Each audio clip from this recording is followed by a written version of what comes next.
Hi, I'm Tim. Welcome to Watchbox, and thanks for logging on. If you love this watch, email me, tmosso@thewatchbox.com. Your purchase and pricing email question line for buying this or any watch you see here on our channel. It's in the description below. Reach out to tmosso@thewatchbox.com.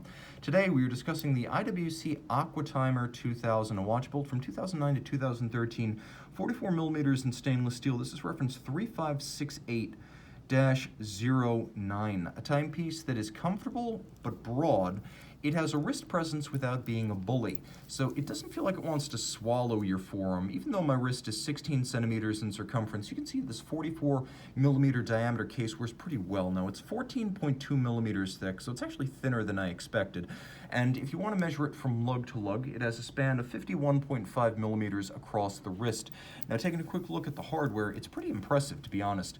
There's an integration of the bracelet with the case that creates an all-of-a-piece look, traces the arc of the case and the slope of the lug, and then there's a quick release system that allows you to easily swap out the bracelet for a rubber or leather strap, also available from IWC. You can see that the bracelet itself is handsomely satinated.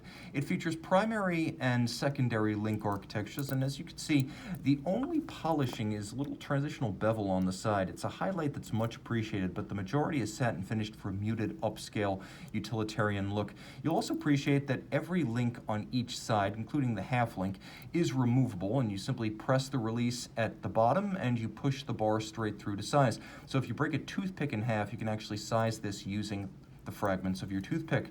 The clasp is a good looking piece, as you can see, internally polished and also engine turned. It's a handsome and secure assembly with twin trigger release, so it can't accidentally pop open.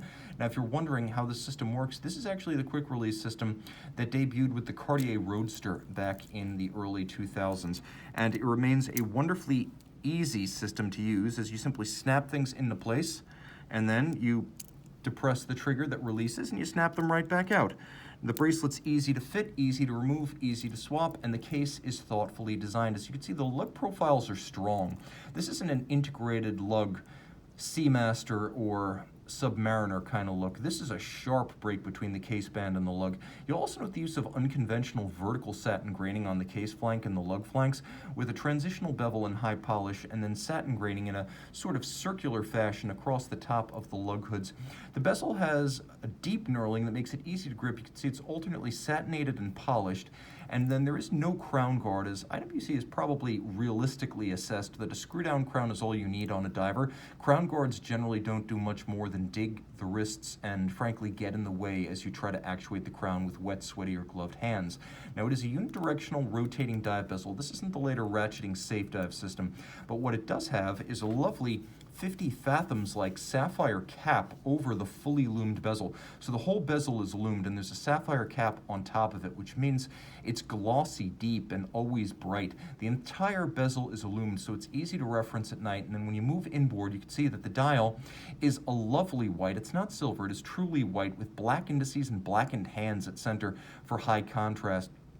You can also see that they are applique indices for an upscale, luxurious look. Screw that crown out. This is a 2,000 meter dive watch. You've got your stop seconds function. You've also got your quick set dates. You can rapidly cycle should the watch run down or encounter an irregular length month. Let's pop the bracelet off so we can more easily see the display case back or lack thereof.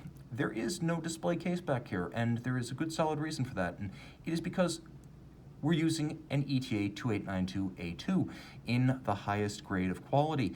Adjusted in-house by IWC, bidirectional winding, 42-hour power reserve, stop seconds, quick set date, 21 joules, beaten away at 28,800 vibrations per hour.